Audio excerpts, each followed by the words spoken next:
we're going to release numbers to all our users about their environmental impact. And I'll bet you people have never considered this. They're using Scriptation as a productivity tool, and they're going to feel good about it. They're going to be aware of it. And it's like, okay, let's not stop here, do more. So we'll give them resources on what else they can do.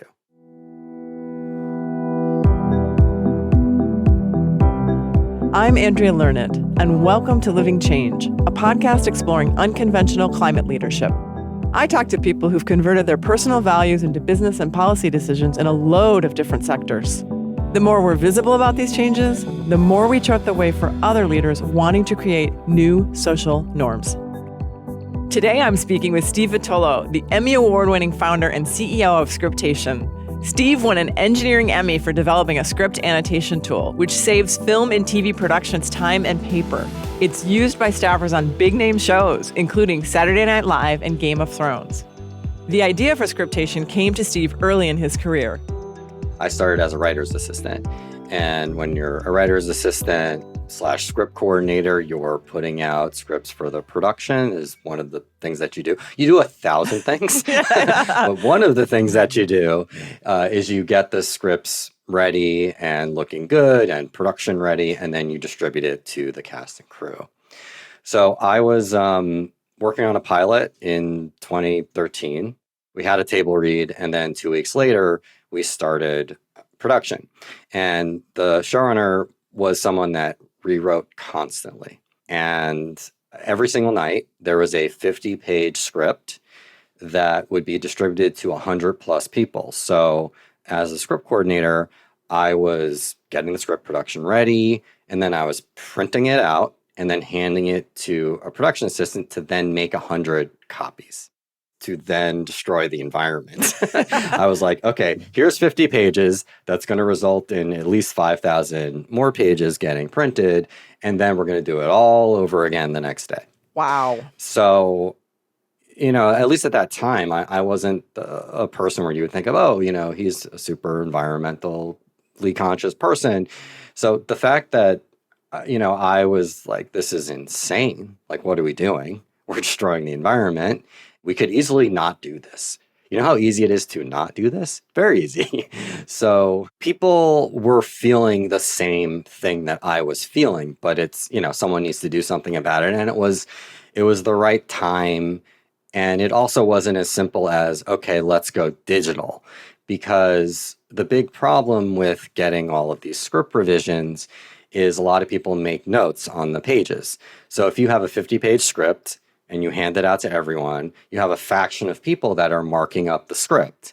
And when they get a new draft, they have to rewrite all the notes that they did previously. So, the big idea was, what if you could do this digitally? Yes, Adobe has been around since the 70s, 80s. Yes, yeah, a very long time. But what if you could make notes digitally and then transfer them in an intelligent way into the new version of the script?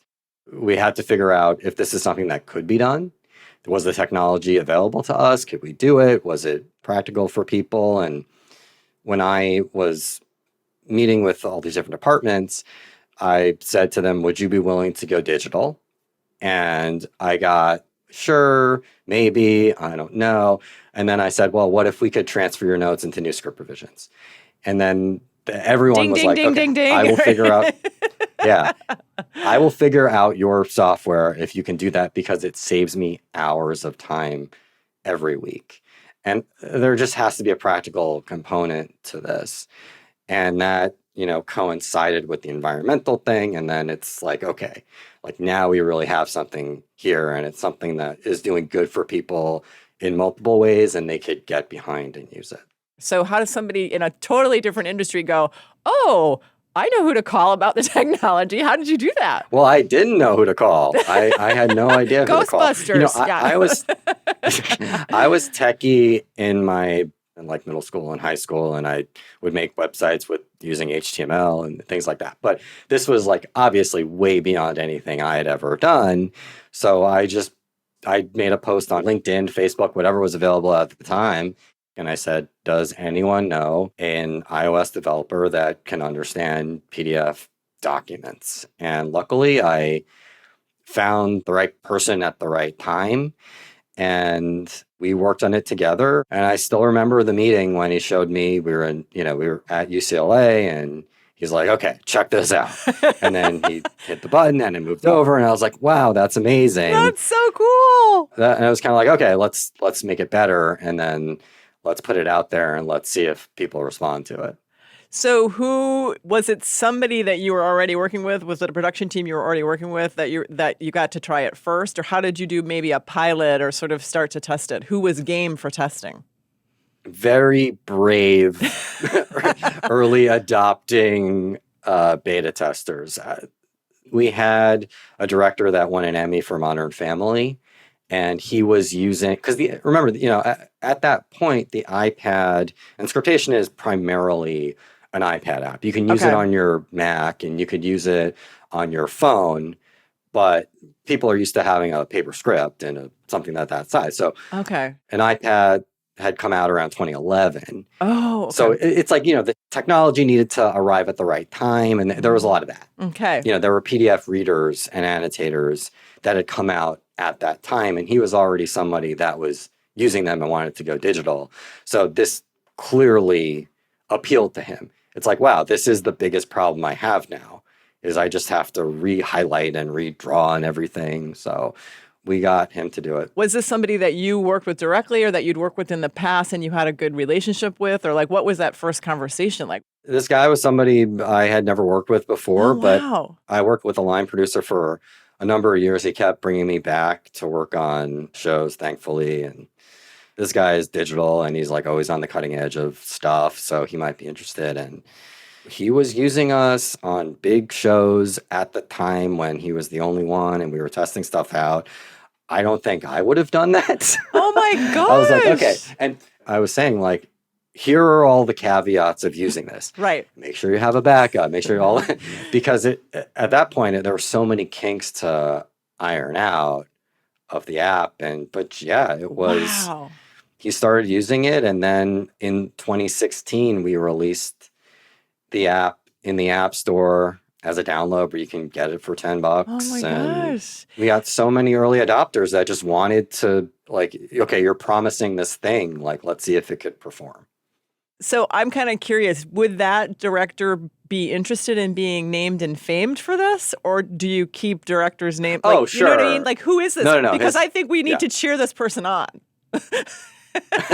I was just talking to him right before this call. His name is Michael Spiller. Okay. He's an Emmy Award winning director for Modern Family, and he's just done a ton of work since then. The reason why I wanted to emphasize Michael Spiller is because Steve needed an early adopter. And so by being game and taking a chance and saying yes to Steve's app, Michael Spiller is also living change. Without a prominent name buying in early, Scriptation would have had a hard time getting enough beta testers to get off the ground. Steve tells us more about the early adoption of the app once Michael got on board. So Scriptation note transfer is very demonstrable. So imagine one person on a production, they're in the middle of shooting. Shooting is 12-hour days, and you don't want script changes coming down while you're in the middle of doing something. It's really hard. And so script revisions just make things harder for everyone. So imagine someone on set, say a director, there's 10 revision pages that come down. In film and TV, it's different colored pages, blue, pink, yellow, green pages. And there's 10 revision pages that come down. So you have one person that has gotten it digitally over email, and they hit a button and all of their notes get transferred into a new draft. And like, okay, this took me 30 seconds. I looked at everything. I understand it. I'm ready to go in 5 minutes. And then everybody else is collating their pages in their binders and rewriting notes. Yeah. And then they go to the person that, used Scriptation. What was that? What did you do? Oh, cool. I want to do that. Oh my gosh. It spread that way because we didn't have, we're not VC funded. I mean, if you think about this space, it's a niche product in a niche industry. So we had to grow slowly and we had to grow organically.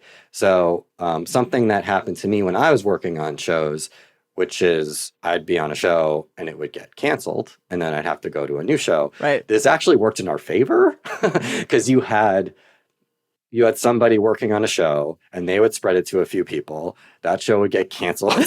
And then 2 people from that show would go there, and 3 people from that show would go there, and then it spread.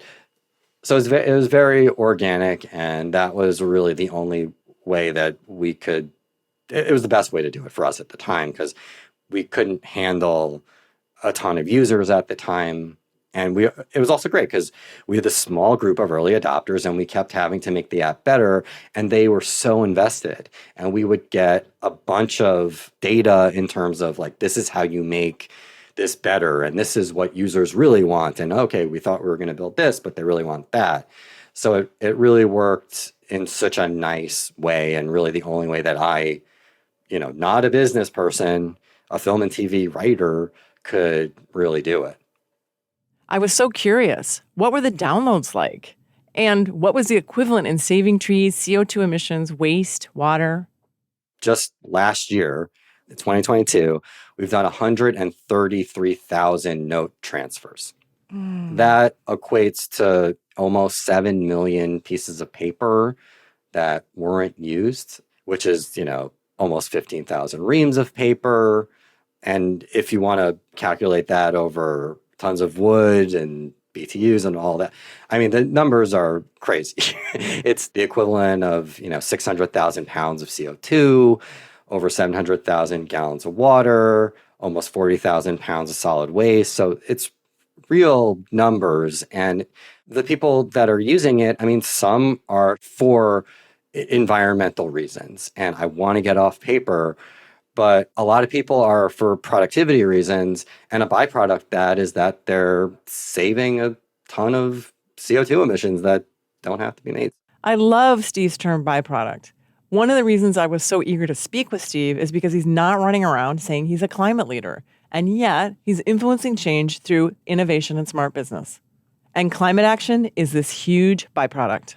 I wondered if environmental concerns had always been at the forefront for Steve. I didn't get really into environmental issues until after college. I started Scriptation, and then I sort of understood the impact of all of this, because when it's paper, it's not just the amount of paper, but it's the delivery and the ink and the toner and the printing and the brads, and it's all of this. So I wish I had a better background environmental impact story, but I came to it late. And I guess there's, as long as you come to it. Steve makes an important point, and one that's really hit home as I've developed this podcast. I initially thought these conversations were going to be about people whose personal values have led them to make change. But what I found is that often enough, people make these shifts when a realization hits while doing their work. Suddenly, they start connecting the dots, and leadership thinking flows from there. Corporate sustainability leaders often get nervous when they're asked about how they've changed their own transportation modes or food intake, for example.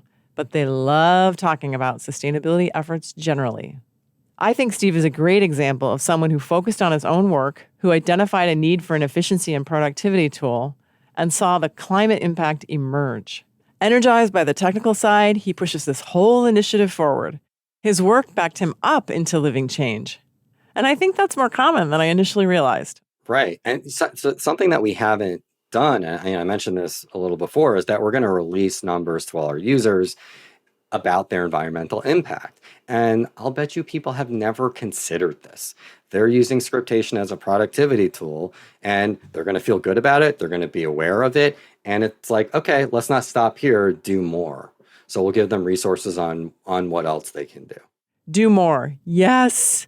The influence that Steve has here is incredible, and it's an example for leaders in any business. The data helps people visualize and comprehend their climate impact, even small amounts of data. I wondered how climate awareness is starting to be integrated into the entertainment industry. I know there has been a big push there. This isn't my area of expertise. I'm a writer. Yep. I haven't written climate stories, but if I'm writing, it doesn't necessarily have to be a climate story, but just in the background, just know paper cups and just reusable. If we're seeing this on screen, and these things are so easy to do, I think that's the thing that gets me on a lot of this.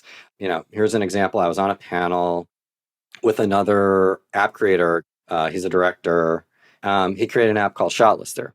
He was on set and people had lunch and they were using the single serve utensils, and we all know how bad that is. And so what he was doing was he brought a lunch pail from home and utensils that he could wash, and he got in line, had it, and was like, okay, this is what I'm doing.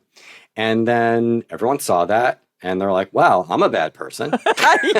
So then he eventually got a ton of people to start doing that and having reusables and bringing their own stuff from home.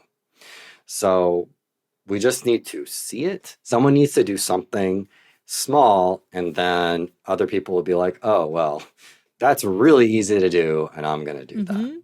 I was never pressured, into going vegan. It was just something that my wife didn't eat meat forever. And so I was like, okay, well, we moved in together, and why am I going to have meat in my apartment? I'm not going to cook 2 separate meals. So that's an easy way to eliminate stuff. So it's just kind of this. And then, the more research I do, I was like, okay, what actual environmental impact is this and how bad is it on my health? And then it's like, okay, I'm going to cut this out. And if I'm writing on a show, if I have my own feature, if I'm directing, that's how I want the background of my film set to be. I don't want to shove it in people's faces, but I just want it to be there so it's normalized and that this is a better way of doing it. And it's not hard. It's really not hard.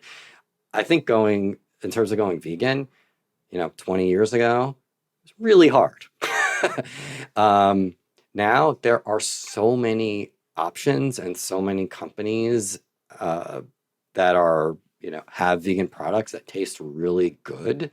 It's almost hard not to do it. Oh, I love that. Keep talking. I say as I still am not 100% vegan. And it's okay not to be 100% vegan. Don't let perfect be the enemy of the good. Steve should feel great about all that he's doing for the climate. I wanted to hear if others in the entertainment sector are getting louder about climate action. Yeah, there's a ton of people in this space right now, and it's refreshing to see. Young entertainment activists. Earth Angel is a company that we started around the same time, and their mission is to limit waste, and they have people on set. They have eco PAs that help you understand how to be more sustainable and what products and services to use, and they have a whole packet, and they've been growing at a crazy rate. So great. They're on productions all over the place. It's interesting because this is all it's not like the famous or the fancy stuff. It's all the stuff around the sides, right? It's like, how does the actual operation or the work in the entertainment industry get done? It's what you're doing, right? And how do you clean things up and kind of take care of food and do all these things? It's all the stuff on the edges that's making a huge impact. Yeah, it's from people starting companies that have worked in the entertainment industry and they see something they don't like and something they could change. And now they have platforms on social media to get out there, and young people starting companies that are affecting change, and it's trickling its way up to the top, not some celebrity telling you what to do and shaming you when they're on their jet. It's people that are actually living this, that are poorer than you. Yes, yeah. That's like, if I can do it, then we should all be able to do it. Yeah. And you're finally getting studio buy-in too. And this has happened just recently. I, had meetings with people in the green departments at studios as early as 2015. Wow. And it was, like I mentioned before, one person, and it was largely a figurehead.